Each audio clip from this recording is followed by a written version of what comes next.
عن أبي ذر رضي الله عنه قال قال رسول الله صلى الله عليه وسلم ألا أخبرك بأحب الكلام إلى الله قلت يا رسول الله أخبرني بأحب الكلام إلى الله فقال إن أحب الكلام إلى الله سبحان الله وبحمده۔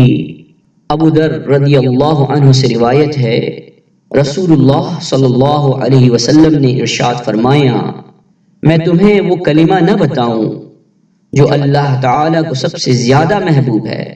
میں نے کہا اللہ کے رسول صلی اللہ علیہ وسلم مجھے وہ کلمہ بتائیے جو اللہ تعالیٰ کو سب سے زیادہ محبوب ہے۔